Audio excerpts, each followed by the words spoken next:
All right, this will be the beginning of Creation Science 102, our second class. In the first 10-week course, we talked about the age of the Earth and the Big Bang Theory and things that are in my seminar parts 1 and 2A.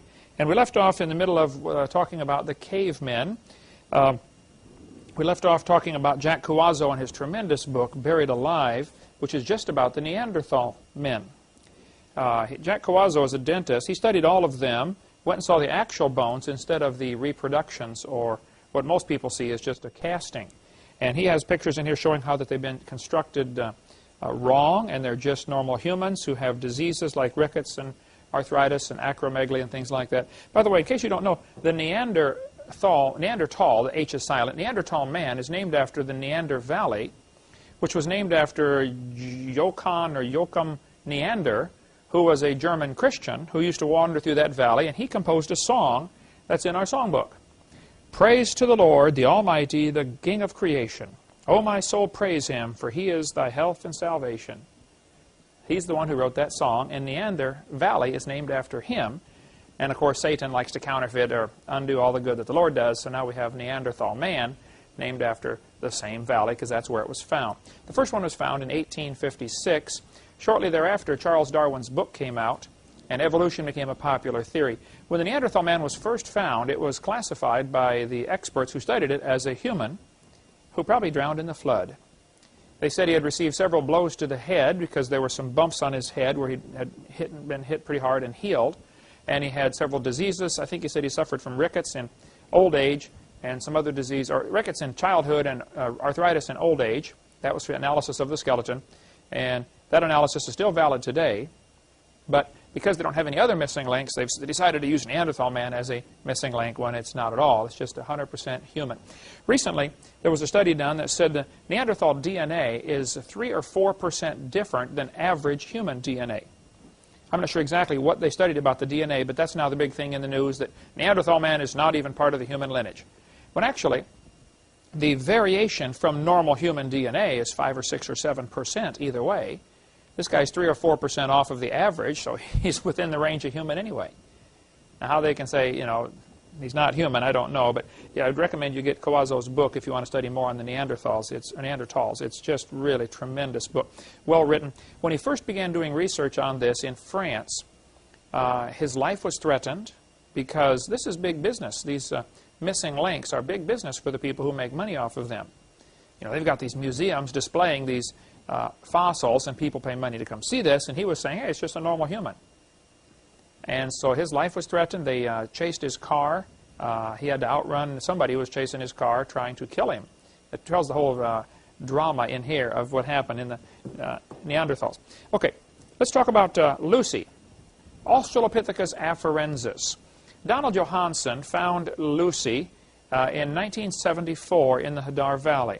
Donald Johanson was a nobody. Nobody had ever heard of him, and now he's a famous scientist because he found this Lucy creature.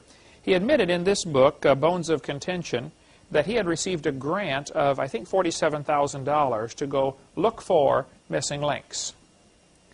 So for him to say he found a missing link is like getting someone, a mother, to write a job recommendation for their own son. You know, it's a little bit of a slanted opinion.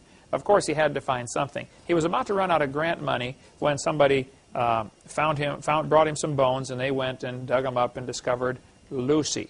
There's an awful lot of controversy about Lucy, and I want to share with you in this section just a little bit about Lucy. Hadar Valley is in Ethiopia. You can see it on the map right there. This is part of the Great Rift Valley. There's a crack all the way across this part of Africa, sort of like the Grand Canyon, only it's obviously a fault line like the San Andreas Fault, called the Great Rift Valley. And many so-called missing links come from this area in Ethiopia and down into Kenya. So this is a common place for them to go look for fossils or the so-called missing links. Lucy, when Donald Johanson found Lucy, he found 40% of the skeleton. Here it is right here. While they were digging out these bones, they were listening to a song that was very famous at the time, a rock and roll song by the Beatles called Lucy in the Sky with Diamonds, which has the initials LSD, on purpose. The Beatles were very big into drugs. We can go off on a long tangent there if we'd like. one of the Beatles' songs, as they're singing whatever the main song was, in the background, you can hear, if you change the speaker over to the left or right speaker, whichever it is, you hear some people chanting through the entire song, smoke pot, smoke pot, smoke pot, through the whole song, as a subliminal effect to get into the conscience of kids in the early 70s. On one of the Beatles' record albums, on the cover of the album, they're all standing there with their suits and ties, smiling for the picture. All around them is marijuana plants. Not a lot of people caught that, of course, you know, but wow, it's marijuana plants everywhere. It looks like you know, shrubbery around them or something, but it's all marijuana plants. They were very big into drugs. Anyway, Johansen was listening to the song as they dug it out, so they decided to name this skeleton Lucy. There is an awful lot of controversy about this. There are some who think, and have some pretty good evidence, that the hip bone actually came from a young African girl. It wasn't even part of this skeleton. It was brought later. You have to understand how these guys find their fossils. They will go to Africa and they will hire the local natives to go look for bones. And they will pay them if they're successful, and bring them some good fossil skeletons. Well, in a country where the people are starving to death and any amount of money is great, you know, there's a real strong indication that they're likely to bring in anything, you know, and try to get you to buy it, you know, as a missing link. So Donald Johansen found 40% of the skeleton. This is considered the most complete Australopithecine ever found. So one of the quiz questions will be, what is the most famous Australopithecine? This is supposed to be part of the missing links for, you know, A-U-S-T-R, let's see, we better look that one up. Like Australia, comes from the root word Australia. And then the last part is Afarensis, A-F-E-R-E-N-S-I-S, for Africa. Afarensis. The whole thing is explained in how they name them, etc., in this book, Bones of Contention, which is $13 through our ministry, or you can buy it for $13.50 through other places if you'd like, but it's really a very good book, and it's got a section on each of the so-called cavemen. But Lucy, there's Australopithecus there, A-U-S-T-R-A-L-O-P-I-T-H-E-C-U-S, Australopithecus, just to the right of the circle on the left. They have Australopithecus robustus and Australopithecus afarensis. Robustus means it's bigger and stronger, more robust, where that gets the name. Donald Johansen claimed that he found this creature, Lucy, and he found 40% of the skeleton over a relatively small area. I think he said 70 square meters is the way he described it. If I'm not mistaken on that, I don't know. But I named it Lucy because of the Beatles song, Lucy in the Sky with Diamonds. In National Geographic in 1985, an article appeared about Lucy. They pointed to this knee joint, the bottom part of the upper thigh bone and the upper part of the lower leg bone, the knee joint, and said this was Lucy's knee. Now actually, this particular knee joint was found a year earlier. It was found 1.5 miles away and 200 feet or 70 meters deeper in a totally different layer of strata. This knee joint, National Geographic labeled it Lucy's knee. 5 times they called it Lucy's knee. Now Donald Johansen, when he speaks on the topic, is very careful not to call it Lucy's knee, because it's obviously not. You know, it's found 1.5 miles away. But Tom Willis of the Creation Ministry in Kansas City area has a great article about Lucy's knee joint, and we'll get you some copies of this. Lucy remains at college. You can get a hold of Tom Willis and get all sorts of details on what really happened with Lucy's knee. Tom Willis went to hear Donald Johansen speak, and Donald Johansen was taking questions at the end. So there were no questions with 800 people there, so Tom volunteered to ask him a few questions. You know, was that really Lucy's knee? You know, and why did you allow National Geographic to call it this 5 times when it wasn't Lucy's knee? You're allowing this fraud to be perpetuated when it's really not. But the reason they like this one to be part of Australopithecine is because the bones are slightly bigger than an ape. On the far right, you'll see the bones of an ape, which are straight in a straight line. The lower leg and the upper leg line up. On a human, your thigh bone is angled because your hips are wider than your knees in your normal stance, because we walk upright, whereas an ape that walks on all fours or bent over they have different bone structure in their leg. And so your thigh bone is angled coming off of the knee joint. This one that they called Lucy's knee, actually the Hadar knee, was also angled. He said, this proves it's becoming a human. Tom Willis's number is right there, 816-618-3610. If you want to get hold of Tom Willis, he's got plenty of material on Lucy, and really gives them fits over this because they're simply lying to try to claim all this is a missing link. But they're so desperate for evidence for their evolution theory that any evidence is good enough. We'll take it. We'll use it. He said, because the femur was angled, that proves it is becoming a human and learning to walk upright. See, one of the millions of changes that would have to happen between an ape and a human is it'd have to go from walking on 4 legs, mostly. Chimpanzees can walk on 2 sometimes, but it's uncomfortable for them because of the way their hip is built and their back is built. They're more comfortable walking on 4. Plus, their fingers and toes curl under. They're called knuckle walkers. If you watch a chimpanzee walking, they walk on their knuckles like this. They don't walk flat on the bottom of their feet or hands like we would. They have their toes curled under. The femur was angled on this one they found 1.5 miles away that some claimed was Lucy's when it really wasn't. The truth of the matter is, any monkey that climbs trees has angled femurs. It's called abhoral. How do you pronounce that, Jan? You're the English, tree dwelling. Abhoral, living in trees. Tree-dwelling monkeys have angled femurs. So it's not proof it's becoming a human. It could be just a tree-climbing monkey that he found the bones of. Secondly, his claim was Lucy's knee was slightly bigger than a regular ape. Well, that doesn't prove a thing, of course, The bones of a Clydesdale are slightly bigger than a regular horse. That does not prove it is becoming a truck. It's just a heavy-duty chimpanzee, that's all. And if the Bible is correct, before the flood came, the world was very different. People were living longer and probably growing bigger, and it makes sense that probably everything was bigger and stronger before the world was destroyed by that flood in the days of Noah. So Lucy is not a missing link at all. The St. Louis Zoo has a display up, a wax figure of Lucy. Now you got to understand, Lucy is 3 feet 6 inches tall.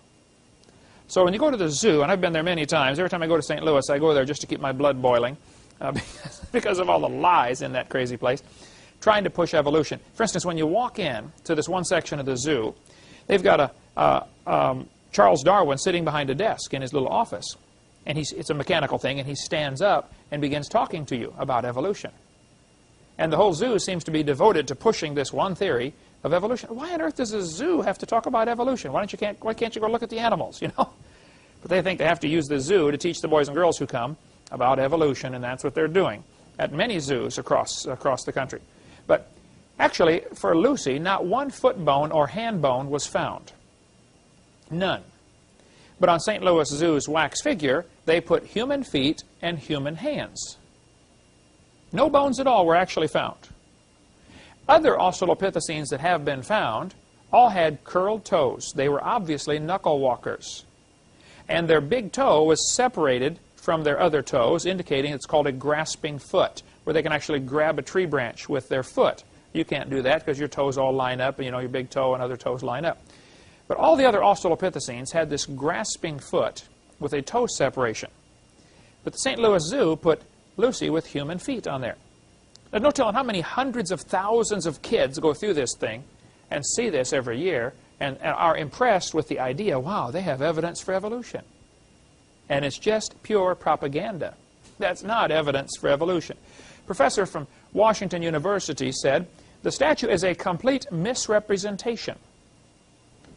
And I believe they know it is a misrepresentation. That is a fancy word that means a lie. The zoo director of education, Bruce Carr, said, zoo officials have no plans to knuckle under. I don't know if there's a pun intended there or not, but certainly would be one. He said, we cannot be updating every exhibit based on every new piece of evidence. We look at the overall exhibit and the impression it creates. We think the overall impression this exhibit creates is correct. Now, excuse me, Bruce, what impression are you trying to get across to these kids? Are you trying to make them believe there's evidence that apes turn to humans or ape-like creatures turn to humans? Is that what you're trying to make the kids believe? Well, if you really have some evidence for evolution, I would like to see it. I'm not against evidence. I'm against lying And this is lying. That's not evidence for evolution. The Laetoli footprints that were found were perfectly normal human footprints. All of the articles that came out about this time, they found footprints in the ash that had hardened, ash from a volcano. Somebody had walked across it and left footprints, and it hardened, sort of like concrete would do. Well, these footprints were in rock supposed to be 3.75 million years old. Now, this creates a problem, since those folks who believe in evolution have been teaching man did not evolve until probably about 1 to 2 million years ago. And here we have ash that they have dated at 3.75 million years old. We will get into later on seminar part 7 of how they do the dating of these ash layers, and it's absolutely ridiculous how they date this with potassium-argon dating and the wild numbers they get. But see, the theory supersedes all the evidence in their mind. There's a great chapter in the end of this book called The Dating Game, showing how the dates can be changed whenever the need arises. You know, to make, if a potassium-argon or carbon date doesn't fit the theory, well, you simply change it, you know. They can date it again as many times as necessary to get the number they were looking for to begin with, which is not science, and I don't understand how they can't see that. But they said this proves hominids were walking upright 3.75 million years ago. Because here you have normal human footprints. Now, they measure numerous things about the footprint. The width compared to the length, this what's called the straddle, how far apart are the right footprints and the left footprints, the toe out, you know, caster and camber like you do on a car, you know, the stride. By measuring everything about these footprints, they say they're perfectly normal, exactly like ours. But yet they said this proves hominids. Now, why would they call it a hominid? Why didn't they say humans? Why don't they say this proves humans were here 3.75 million years ago? Now, the truth is that layer of ash is not 3.75 million years old. That's all baloney. We'll get into that later. But even if they're right, by their own thinking, they should say, wait a minute, we found normal human footprints. This would be made by a normal human. Maybe that proves man's always been man, but they don't seem to consider that possibility. They said the form of his foot was exactly the same as ours. This is from National Geographic, talking about these footprints. It says, weight-bearing pressure patterns in the prints resemble human ones, footprints so very much like our own. Russell Tuttle, University of Chicago, did the most extensive study of the Laetoli footprints, as well as studying the footprints of more than 70 habitually unshod people, people who go all their life with no shoes. He found the 3.5 million-year-old footprint trails at Laetoli Site G resemble those of habitually unshod modern humans. None of their features suggest that the Laetoli hominids were less capable bipeds than we are. What he's saying is, you compare these footprints with people who traditionally go without shoes, they look the same. He said, if the G footprints were not known to be so old, we could readily conclude they were made by a member of our own genus, Homo. Now, do you understand how the evolution prejudice destroys their normal thinking process? If you walked along the beach and found some human footprints along the beach, you would conclude that a human just walked there in the sand, obviously, right? Here they find normal human footprints in the ash, but because they've already decided this layer is too old, therefore, we know it can't be human. But all the evidence says it was. But see, it goes against the preconceived idea. And this is an example, one of millions of examples that can be given of how evolution theory is protected against any evidence that might go against it. You would think a rational, logical thinking person would say, you know, maybe we should throw out the theory. Normally, in science, you get a theory, you gather evidence. If your evidence contradicts your theory, you throw the theory away and you get a new theory. That's the way it happens in all branches of science except paleontology when it comes to defending the theory of evolution. National Geographic drew a picture of dark-skinned, ape-like people on top of these footprints.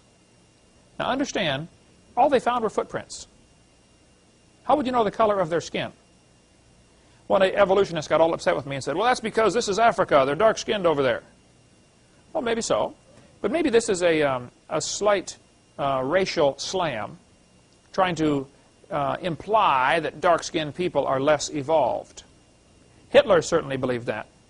Hitler thought the blacks were inferior.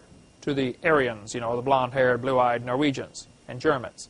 And we'll get into more of that much later on seminar part 5 of my series on how Hitler's philosophy and racism tie together in evolution. But also, the artist for this picture for National Geographic in 1979 drew the footprints with a toe separation, trying to imply it is starting to become a grasping foot.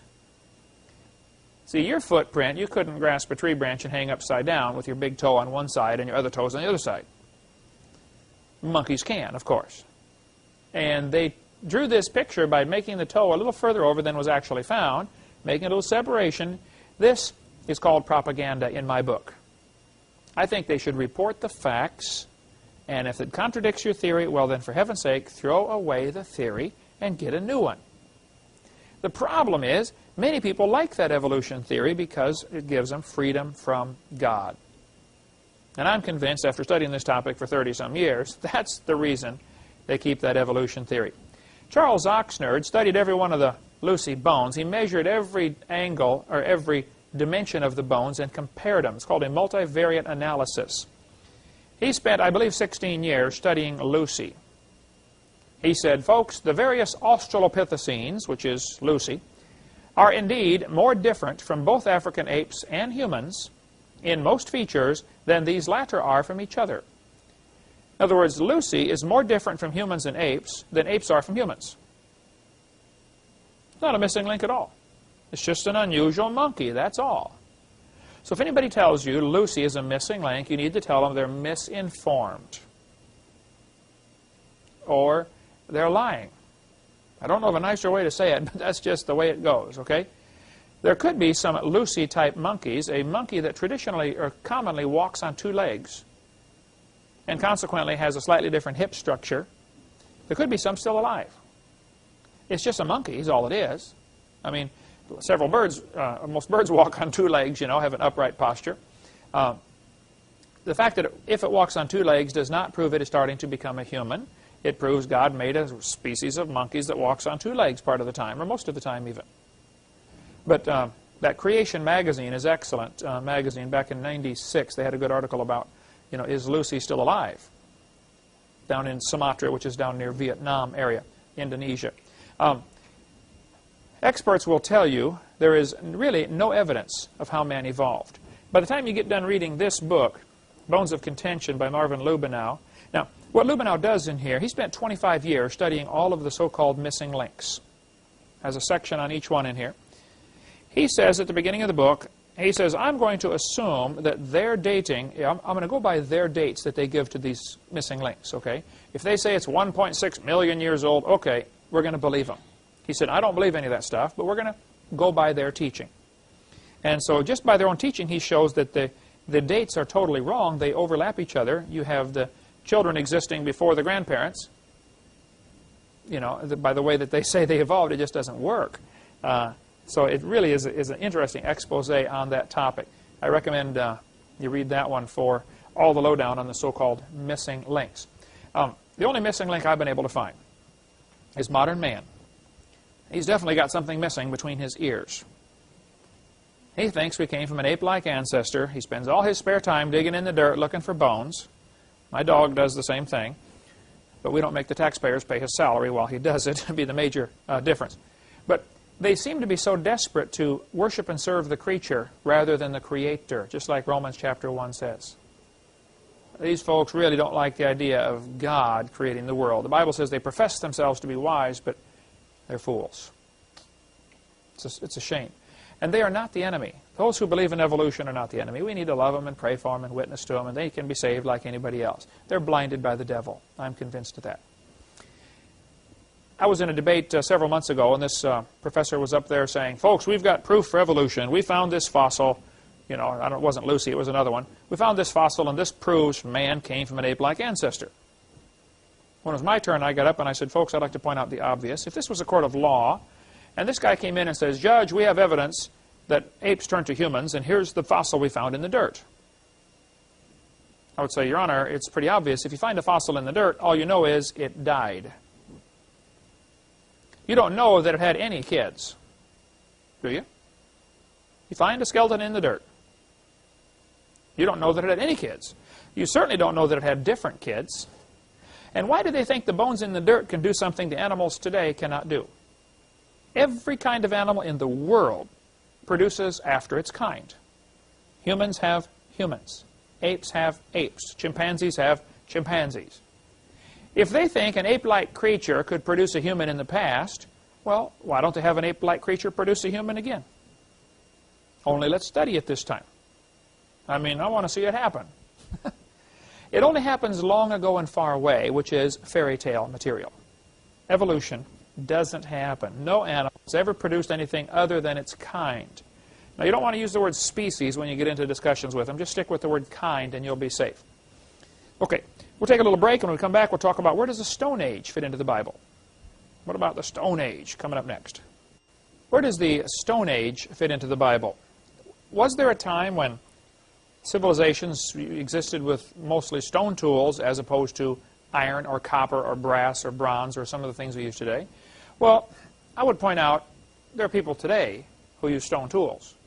There are what we would call Stone Age civilizations all over the world because that's all that's available to them. I think if there was a general Stone Age for the whole world, it would have been right after the flood, because the flood destroyed everything.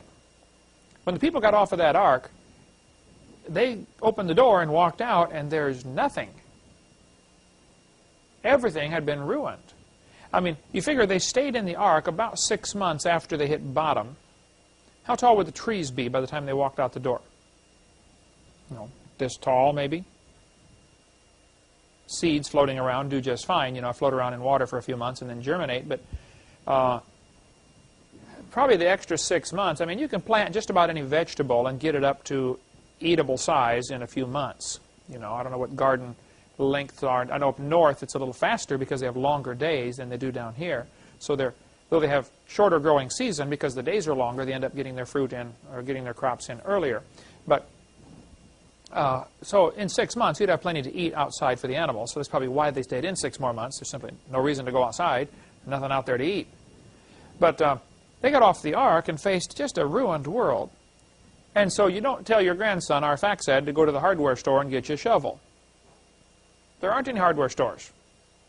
There aren't any shovels. There's nothing. There is no civilization. Gone. It's got going and landing on the moon. So, you know, it's going to take a while to figure out where the iron ore deposits are, you know, where the gold deposits are and silver deposits and copper deposits. You got to find this stuff, the ore in the ground. Meanwhile, you're going to get hungry. And it takes a while to dig out iron ore, melt it down, and, you know, make iron tools out of it or steel tools. It takes a while to do that. So, meanwhile, you got to have supper.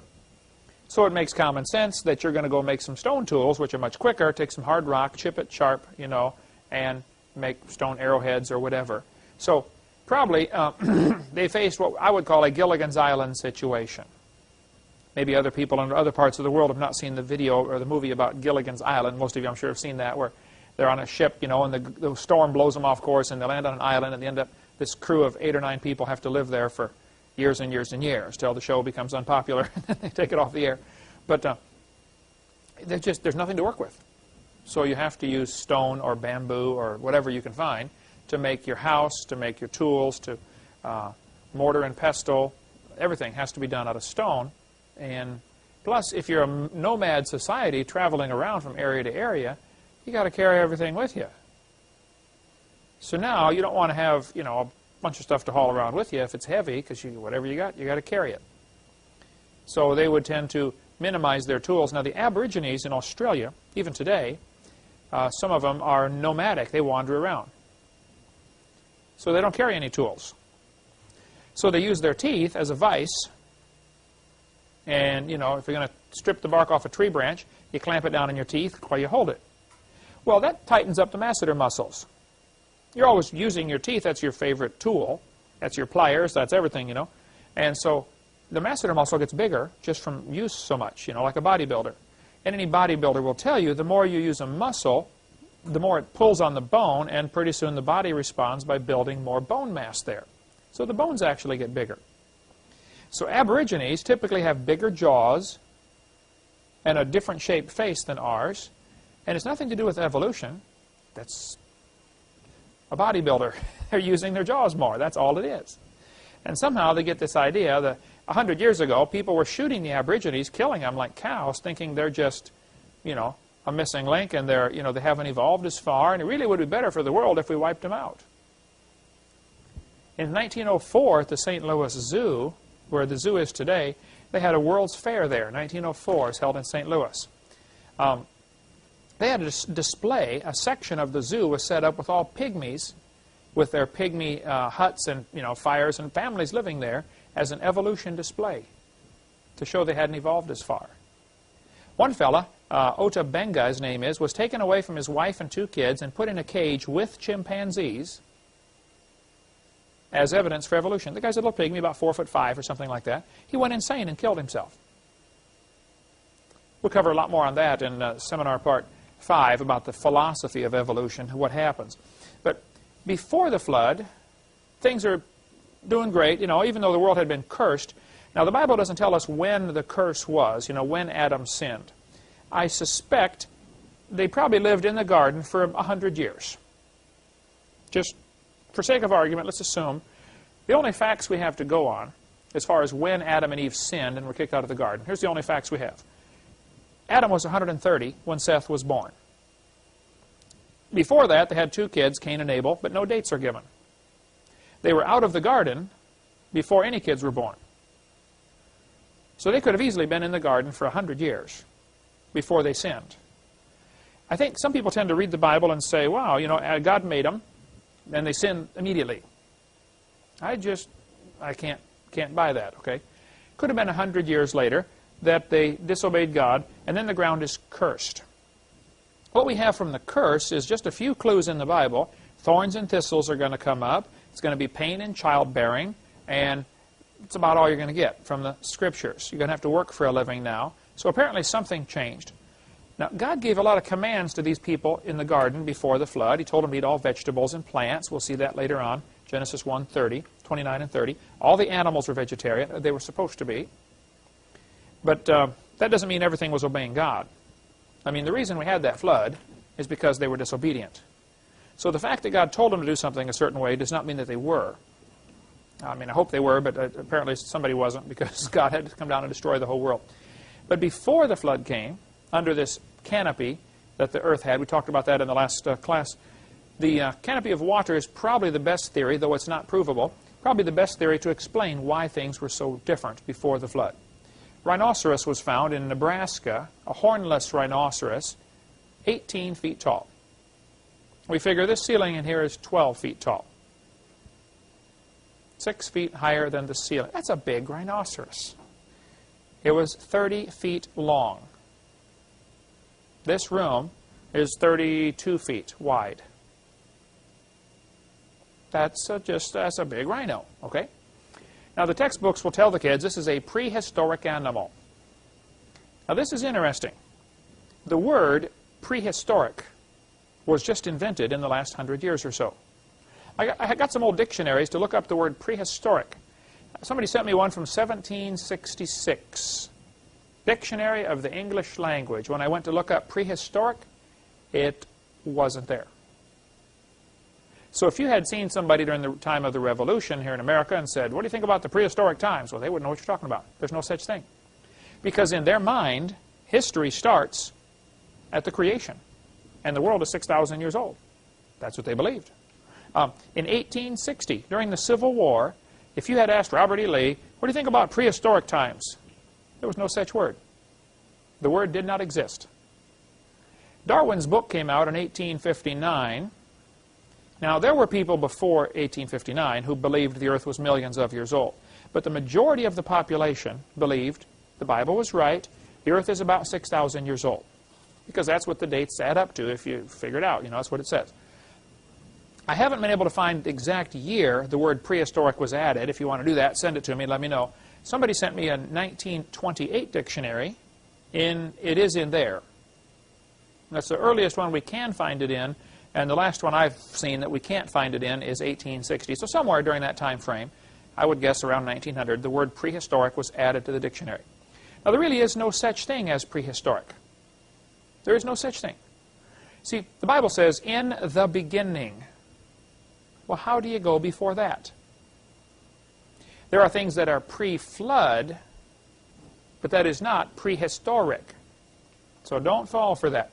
I think before the flood, if there was a canopy overhead, it would increase air pressure. Now, increased air pressure changes the size of insects you can have. This dragonfly fossil was found that has a 3-foot wingspan. That's a big dragonfly. How'd you like to run into that thing at about 70 miles an hour? You take the bug deflector and the hood right off and come on through the windshield and join you in the front seat. They just were huge. Now, insects breathe through their skin through what's called spiracles. They don't have lungs and nostrils like we do. They have to absorb oxygen through their skin. Which means the larger an insect gets, the more volume it has to its body compared to its surface area. We'll go explain that just a little bit. All right, let's talk about what happens as any object becomes larger. This is something, I don't know what the technical name for it is, but it's the surface area to volume ratio, and it changes. I'll show you how this works. Let's take a cube that is 1 inch on all sides, 1 inch by 1 inch by 1 inch. So the side is 1. The volume is 1 cubic inch. How many square inches of surface are required to make a cube like that? 6. You have 6 square inches, like a dice has 6 sides on it. So you have 6 square inches of surface area. So my volume, my ratio of my surface area compared to the volume is 6 to 1. You follow me? This 1 cubic inch of material has 6 square inches to absorb things through. If it was an insect, it has 6 square inches of skin through which it can absorb oxygen to supply 1 cubic inch of body. Let's change it to 2.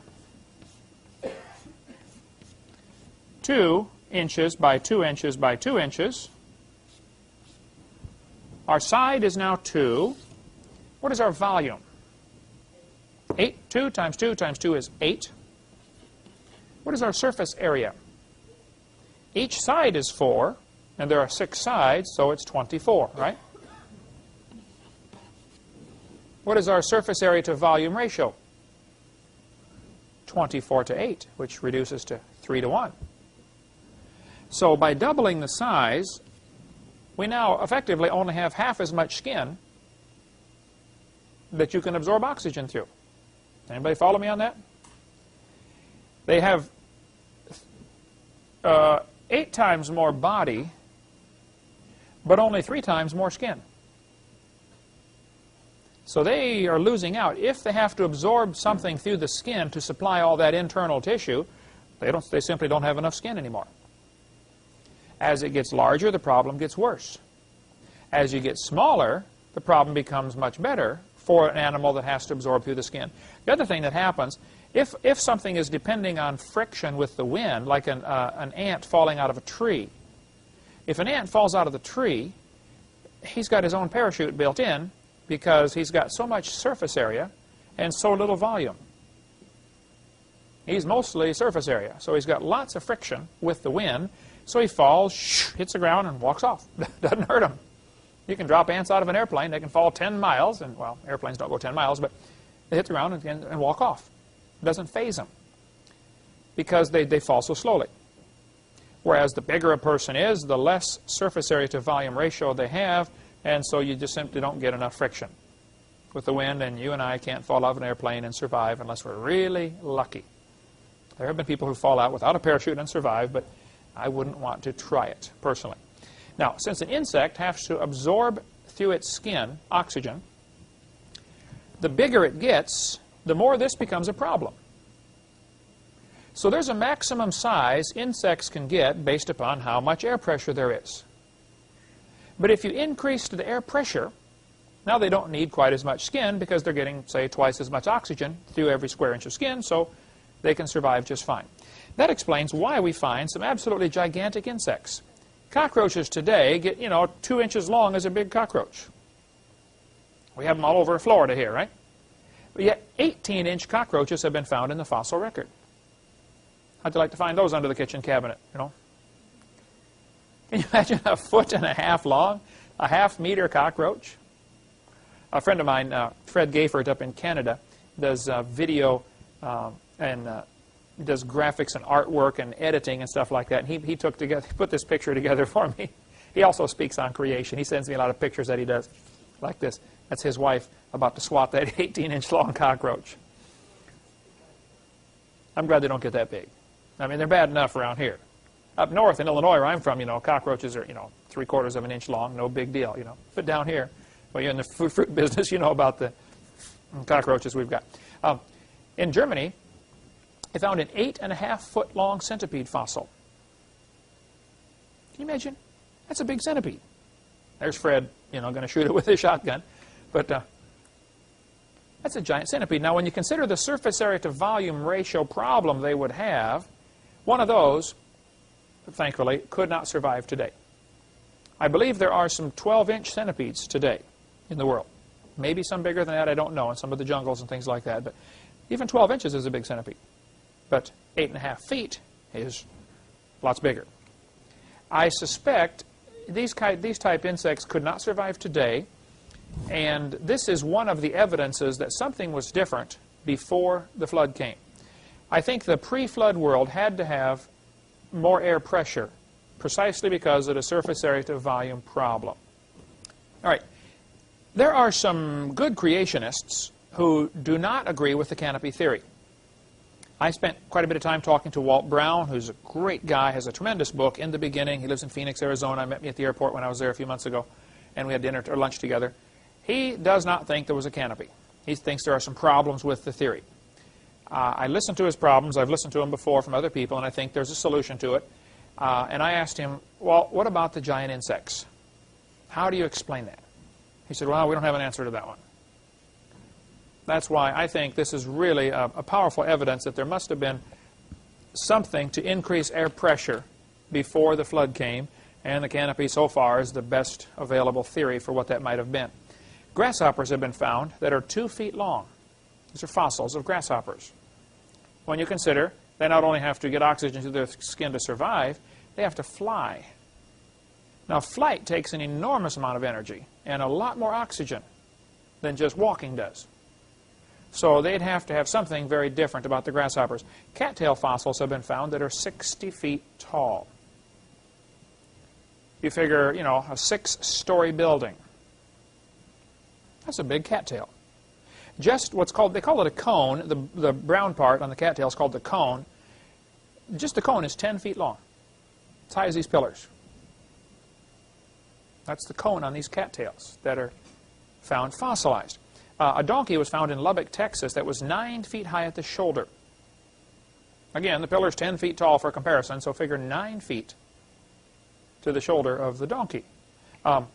Buffalo horns have been found that have a 12-foot horn span. That would be a big buffalo. The core to this buffalo horn, see, cows and buffalo have the bony part in the middle, and then they have the horn sheath on the outside. The horn is actually longer than the bony part inside. It's called the core, the horn core. And Carl Baugh has the horn core up in his museum. If you're ever going across Texas, you can stop and see Carl Baugh's museum in Glen Rose, where this horn core is. The horn core is 8 feet. So the buffalo had 12-foot horn. I tell folks, you show me a home where that buffalo roams, and I'll show you a wreck. That would have been a disaster. Beaver fossils are found indicating they got 8 feet long. I was preaching up at Maranatha Baptist Bible College in Wisconsin, and I stopped in Johnson Creek, Wisconsin, just north of the Illinois border, and I met Jim Erb. There's his phone number. Jim was working on his farm, digging something with a tractor, and found this beaver jaw, fossilized. They dug around, did not find anything. They didn't find the rest of the beaver. All they found was the lower jaw. They dug around for a while. Some university professors came out there and dug for a while, couldn't find the rest of it. But there's other indications around the world that beavers were absolutely huge. This beaver would have been about 8 feet long. And, if the world before the flood was vastly different with much larger trees, you would need much larger beavers to chew them down. Everything was kept balanced back in those days also, just like God takes care of everything. Increasing air pressure also increases the amount of oxygen that diffuses into the water. Our little fish pond out here, we have a fountain that's bubbling to try to add oxygen to the water. Because fish have to breathe underwater. You know, they suck the water through their gills, and the gills absorb the oxygen and get it into their bloodstream. Well, eventually, pond water can become stagnant, and the fish will all die because they've used up all the oxygen in there. But if you increase air pressure, more oxygen goes into the water. Which means, if the world had greater air pressure, it would not only increase the size of the insects and increase the size of the trees, it would increase the size of the fish and the number of fish that can survive per cubic mile of ocean water. Because now there's more oxygen available, which means everything changes, okay? Lots more things grow in the water, and lots more fish eat those things, and so there's less competition for food, so you get a larger population that can survive in a given area. Today, you know, farmers out in South Dakota, for instance, you have to have about 10 acres to raise one cow. Whereas you get down here in Florida, you only have to have, say, 1 acre to raise 2 cows. You know, half acre supplies enough grass for a cow. I don't know what the ratio is, but that's the idea. You have just more food available. What if you had a pre-flood world that had greater air pressure, greater carbon dioxide, you get much more plants growing, many more plants growing per acre. Now the animal population can skyrocket, and it's not a problem. There's no competition for food. Which means there wouldn't have to be any carnivorous animals. As long as there's plenty of food, the animals don't fight. If there's plenty of food around, there's no reason to be upset about it, you know. It's only when things get tight, you know, that they start to argue and bicker and fight over things. A shark's jaw, like this one, you can tell roughly the size of the shark by how big the teeth are. And it's different for different species of sharks, and there's probably 80 or 100 different species of sharks, or varieties of sharks. But generally, the rule is a 1-inch tooth means the shark was 12 to 15 feet long. When I was in Hawaii, we went over to the Big Island to see the volcano. You were with us, Marlissa, weren't you, on that one? And we bought this shark's jaw, and the guy said it came from about a 15-foot shark. Now, sharks have all cartilage. They don't have any bones in their body, except for the teeth, when it's not really bone, but that's the hard part. So the rest of the, you know, shark's teeth are about the only thing you ever find preserved. The rest of them rots because it's just cartilage. They don't have a bony structure. This one was dried out. I've got it in the office down there, the shark's jaw.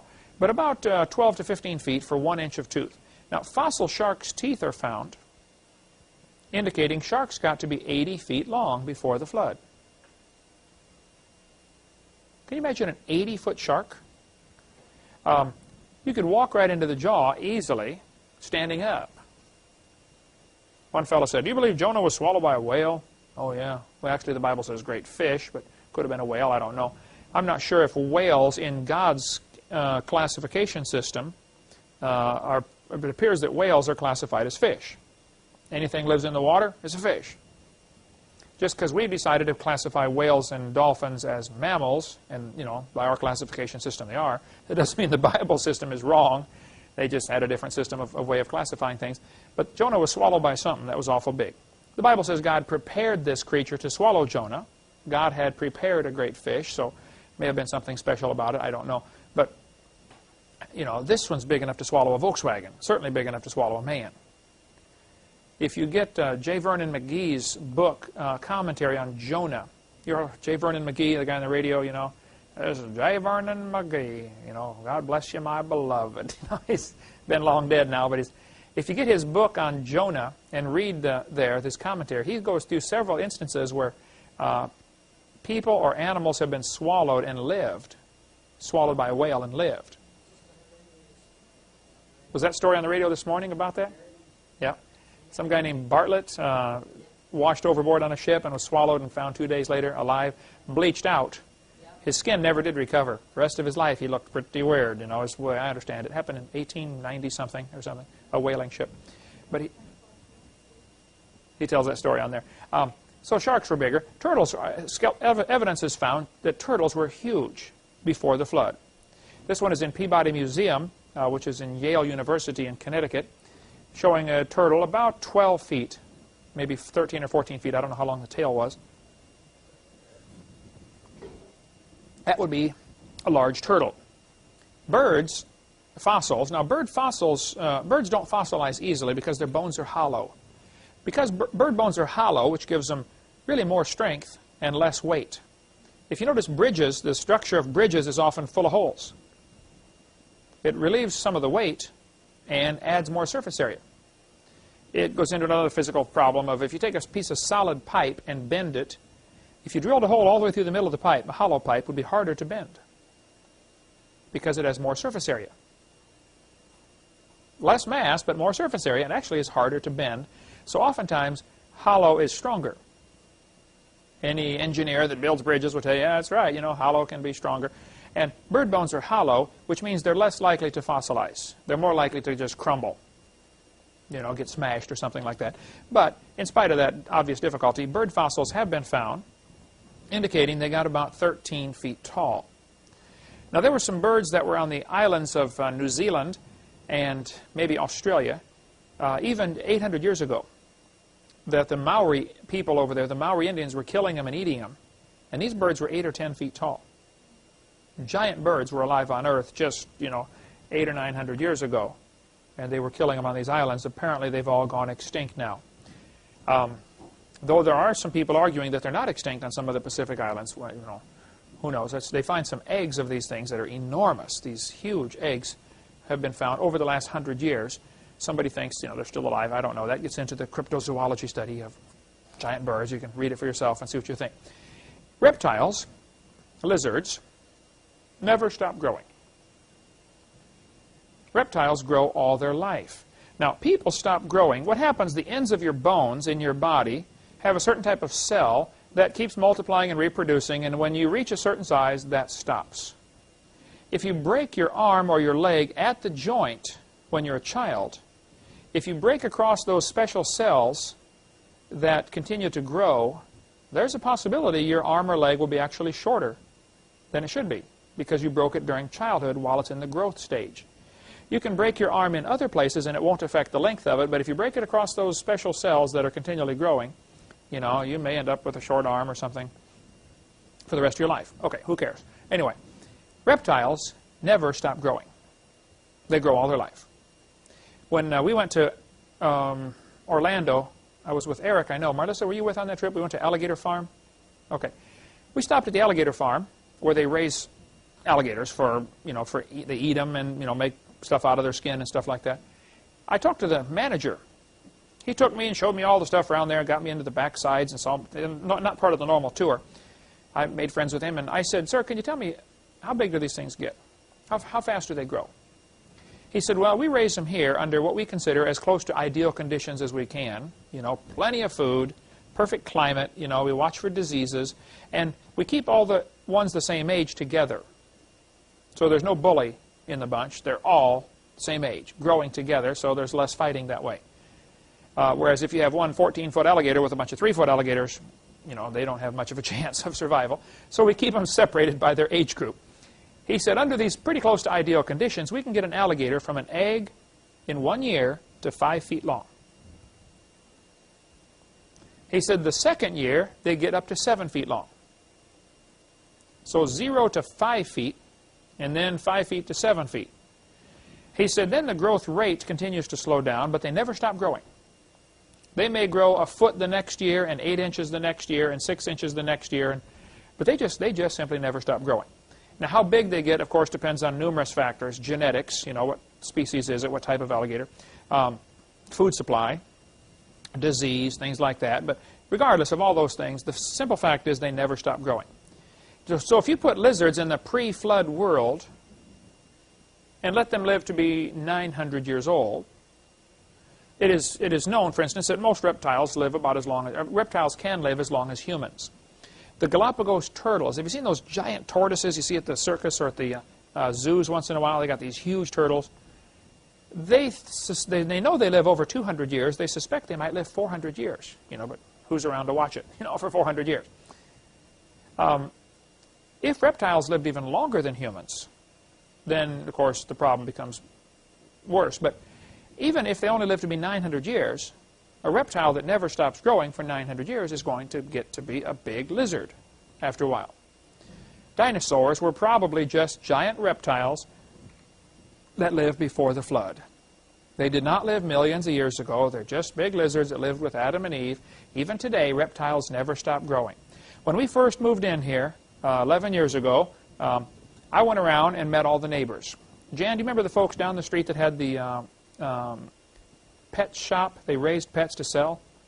Just where they tore it's in a trailer down there. They've tore it down now. It's where the PCC print shop is. But I went down and knocked on the door, and the guy said, "Come on in." So I walked in. As soon as I stepped in the kitchen, right in front of me was a 5-foot-long iguana. Just standing there looking at me. I held real still. I said, "Does he bite?" The guy said, "No, we just fed it." I said, "Man, how big's it going to get?" He said, "Oh, they never stop growing." He said, "I raise them right here and sell them to pet stores." I said, "What's the biggest one you've ever seen?" He said, "Oh, I've seen them 10 feet long. Iguanas." I went down 6 months later, knocked on the door. "Hey, how's the iguana doing?" He said, "Oh, we don't know." I said, "You don't know?" He said, "No, he got out." I said, "You mean like outside?" He said, "Yeah, he's around here in the neighborhood someplace. If you see it, give me a call, would you?" He said, "Forget it, man. I'm calling 911 if I see a 6-foot iguana crawling around the neighborhood." He never did find it. Now, he told me, he said, it probably won't survive because it's been hand-fed all of its life. You know, it doesn't know how to hunt for food. Plus, some dog or herd of cats or something is going to, you know, worry this thing to death. And he said it's probably too big now to climb trees. Plus, it's certainly too out of shape to climb trees because we've been raising it in the kitchen all this time. But they just never stop growing. So I think before the flood, they got to be huge. You can buy these today, a Jackson chameleon. You can buy these at the pet store. They have 3 horns on their face. Now, something like that at 15 tons would probably resemble what we have as the Triceratops. Man and dinosaurs lived at the same time. The Bible says God made everything in 6 days, so he made dinosaurs at the same time. Human and dinosaur bones have been found together, proving they lived together. Human and dinosaurs are found together on artwork. In Peru, they find humans and dinosaurs together on what are called the Ica stones. Dr. Baugh has a couple of the stones. Don Patton has some in Texas, both friends of mine. Dr. DeCara in south of Lima, Peru, collects these stones. He has a museum of them. He has 11,000 of them in his museum. About 50,000 have been found. They're called the Ica stones. Now, let me tell you the story about the Ica stones and show you what the propaganda, what the opponents are going to say about this. These stones were apparently first really discovered by the Spanish conquistadors back in 1570. When they came through this area, they found these stones with strange animals. Now, the Spanish didn't know what they were. Turns out there's dinosaurs carved on these rocks. And the Spanish found them, you know, over 400 years ago and reported them, but didn't know what they were. But let's finish up on these Ica stones here. When they were first discovered, the Spanish didn't know what they were. They just said, "We found some strange animals carved on rocks. We've never seen these animals before." So they didn't, you know what to say about them. Then, in 1961, people began finding more of these things and collecting them, just as kind of a local phenomena in Peru. Now, you have to understand, Peru has a lot of ancient history. The Inca, not Ica, Inca Indians, and some of these other Indian tribes down there, you know, have a lot of pottery and stuff. And if you're caught selling what's called the Peruvian national treasure without a permit, in other words, you've got to pay the government, you know, so they get their cut out of it, you go to jail. A Peruvian jail sentence is the equivalent to an American death sentence. You go to jail, you last about 2 years down there. Just horrible conditions. So, one farmer who's been finding these stones on his property and selling them to Dr. DeCara, for instance, or other people, you know, souvenir hunters. Wow, look at this rock with dinosaurs and humans on there. He's been selling these things. He's finding them. He doesn't tell people where he finds them because, of course, they're going to go steal them, you know, out of this grave. But he was put on TV in front of the camera, and they were interviewing him. Some media thing was saying, you know, tell us about these stones you have with dinosaurs and humans on there. Right behind the camera were 2 Peruvian police officers waiting for him to say, "I'm finding them and selling them," so they could arrest him. So instead, the farmer stood on camera and said, "Oh, I make these stones and sell them. It's a hobby of mine." So they said, "Would you please make some for us right here?" And so he carved one, and it was a horrible, like a child's picture compared to real artwork, you know. And nothing at all similar to these stones he's selling. Also, they analyzed these stones and found out they have an oxidized coating.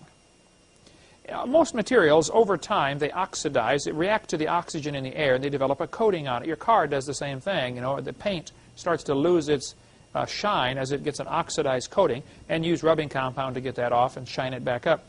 Well, these stones have an oxidized coating that would take a minimum of 200 years to develop that much oxidation.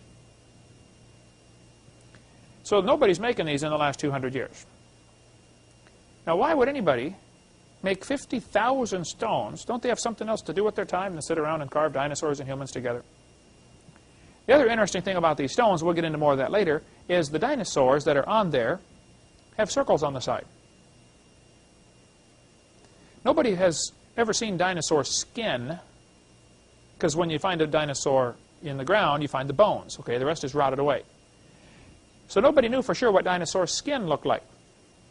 Until 1992 or 3, I believe, somebody in Bolivia found fossilized dinosaur skin. And guess what? There were Rosetta patterns, circles. The scales were arranged in like nodules on the side. They actually had circles on them. There's no way they could have known that when they made these stones, because the skin was just discovered in the last 10 years.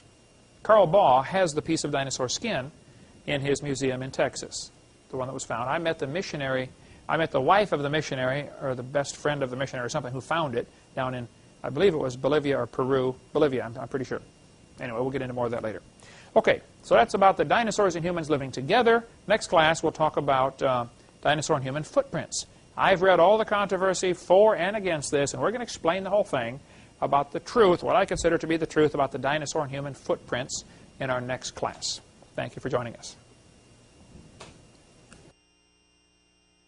Rift Valley. And many so-called missing links come from this area in Ethiopia and down into Kenya. So this is a common place for them to go look for fossils, or the so-called missing links. Lucy, when Donald Johanson found Lucy, he found 40% of the skeleton. Here it is right here. While they were digging out these bones, they were listening to a song that was very famous at the time, a rock and roll song by the Beatles called Lucy in the Sky with Diamonds, which has the initials LSD, on purpose. The Beatles were very big into drugs. We can go off on a long tangent there if we'd like.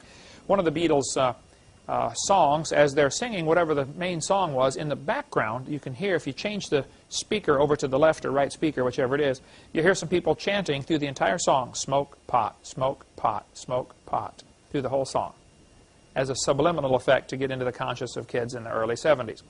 On one of the Beatles' record albums, on the cover of the album, they're all standing there with their suits and ties, smiling for the picture. All around them is marijuana plants. Not a lot of people caught that, of course, you know, but wow, it's marijuana plants everywhere. It looks like shrubbery around them or something, but it's all marijuana plants. They were very big into drugs. Anyway, Johansen was listening to the song as they dug it out, so they decided to name this skeleton Lucy. There is an awful lot of controversy about this. There are some who think, and have some pretty good evidence, that the hip bone actually came from a young African girl. It wasn't even part of this skeleton. It was brought later. You have to understand how these guys find their fossils. They will go to Africa, and they will hire the local natives to go look for bones. And they will pay them if they're successful, and bring them some good fossil skeletons. Well, in a country where the people are starving to death and any amount of money is great, you know, there's a real strong indication that they're likely to bring in anything, you know, and try to get you to buy it, you know, as a missing link. So Donald Johanson found 40% of the skeleton. This is considered the most complete Australopithecine ever found. So one of the quiz questions will be, what is the most famous Australopithecine? This is supposed to be part of the missing links for, you know, A-U-S-T-R, let's see, we better look that one up. Like Australia, comes from the root word Australia.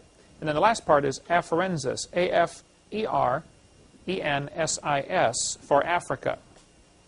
Afarensis. The whole thing is explained in how they name them, etc., in this book, Bones of Contention, which is $13 through our ministry. or you can buy it for $13.50 through other places if you'd like, but it's really a very good book, and it's got a section on.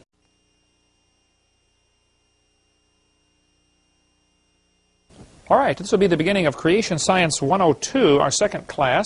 In the first 10-week course, we talked about the age of the Earth and the Big Bang Theory and things that are in my seminar parts 1 and 2A. And we left off in the middle of talking about the cavemen.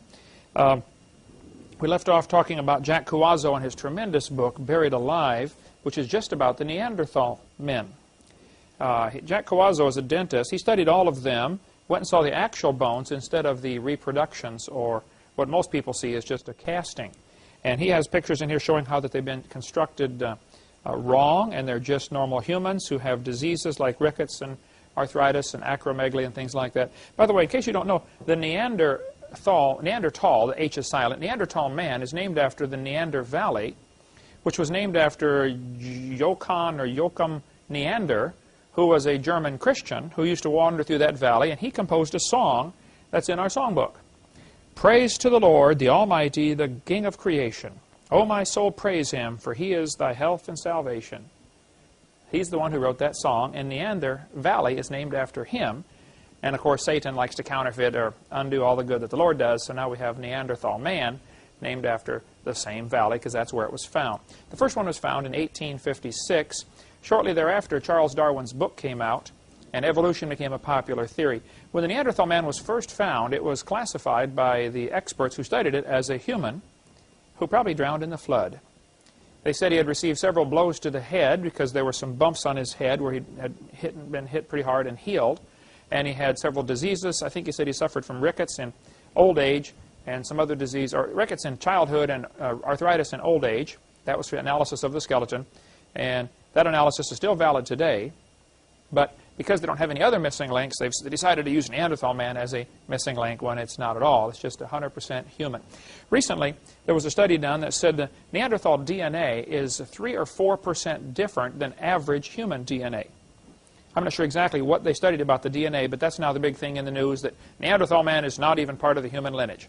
When actually, the variation from normal human DNA is 5 or 6 or 7% either way.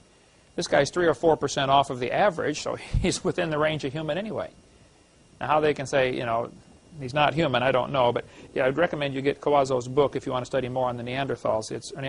It's just really tremendous book, well written. When he first began doing research on this in France, his life was threatened because this is big business. These missing links are big business for the people who make money off of them. You know, they've got these museums displaying these fossils, and people pay money to come see this, and he was saying, hey, it's just a normal human. And so his life was threatened. They chased his car. He had to outrun somebody who was chasing his car, trying to kill him. It tells the whole drama in here of what happened in the Neanderthals. Okay, let's talk about Lucy, Australopithecus afarensis. Donald Johanson found Lucy in 1974 in the Hadar Valley. Donald Johanson was a nobody. Nobody had ever heard of him, and now he's a famous scientist because he found this Lucy creature. He admitted in this book, Bones of Contention, that he had received a grant of, I think, $47,000 to go look for missing links. So for him to say he found a missing link is like getting someone, a mother, to write a job recommendation for their own son. You know, it's a little bit of a slanted opinion. Of course, he had to find something. He was about to run out of grant money when somebody brought him some bones, and they went and dug them up and discovered Lucy. There's an awful lot of controversy about Lucy, and I want to share with you in this section just a little bit about Lucy. Hadar Valley is in Ethiopia. You can see it on the map right there. This is part of the Great Rift Valley. There's a crack all the way across this part of Africa, sort of like the Grand Canyon, only it's obviously a fault line like the San Andreas Fault, called the Great Rift.